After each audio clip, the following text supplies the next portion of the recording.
What's going on, family? It's Brother Coasty at IALLG.com, and we're here with another conversation about conversations.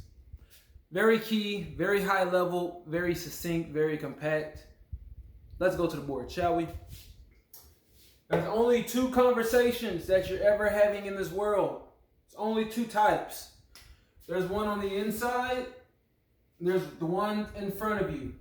It's only two conversations you're ever having. The ones on the inside are the ones that you're having with yourself. Everybody talks to themselves, family. There's always two voices in your head. Most people don't notice the second voice because they're always agreeing with it automatically. Right? Maybe you're like, no, that's not true. Let's talk about this, family. Most people, when your parents do things to you as a child, whether it's discipline you, whether it's beat you up, beat you down, tell you these negative, ugly things, that puts another voice in your head. That's your brain. The brain is a tape recorder. The brain is recording everything, and it's always replaying everything, right? So before you go do something new, right, how many people have ever decided to want to go out on a limb and do something crazy and spontaneous, and like before you do the action, you're like, yeah, I'm gonna go do it. Yeah. And you feel a certain aliveness, certain energy. And right before you're about to do it, you're about to dive, you're like, you shouldn't do that. You get in trouble. Stop it. You hear these things in your head and you think it's you, but it's not you, family. Because there's a real you and then there's the brain, right? So what's the real you? What are you talking about, Mr. Maddox? What are you talking about, Brother Coasty? Look, the real you is observing the thoughts of the false you. That's the thoughts going on inside your head. You hear yourself. That's the real you, the observer. Recognize that, family. In your mind, when you hear these thoughts and nobody's speaking, when you're not speaking it loud, how are you hearing these thoughts? Because there's a real you, the observer, and there's the false you, the thoughts that pop up in your mind.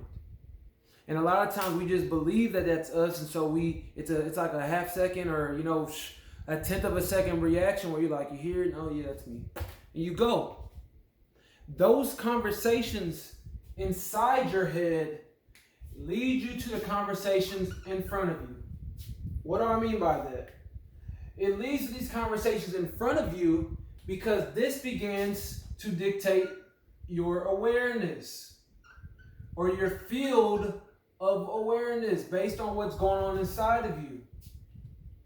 So when you see or when you believe or perceive yourself to be in lack or not worthy, not whole, you have fear, it leads you to perceive certain things, or it allows you to have certain conversations.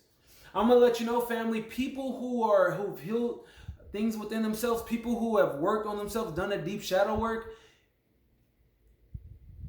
if they're at a good moment, they're probably not going to conversate with somebody who hasn't because they're going to do a lot of projecting.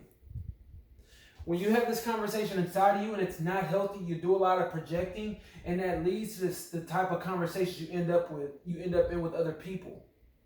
When you don't do all that projecting, when you've addressed yourself and you heal, it allows the conversations that are in front of you to be a different caliber.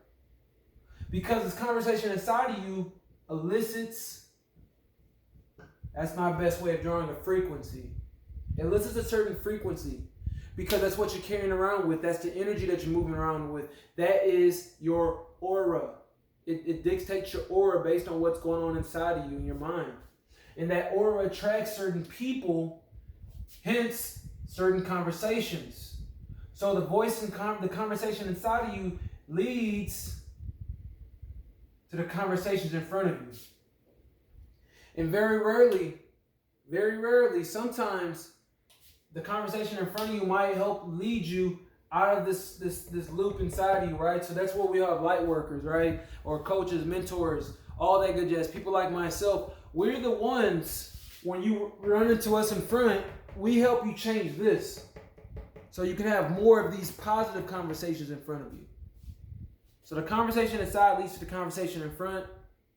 And you also got to realize you typically run into a coach or a mentor or even just a more enlightened person, right? By changing this, even at a small level, right? You know what they say, when a student is ready, the master shall appear. What is that really saying? When the student is ready, the conversation inside has changed.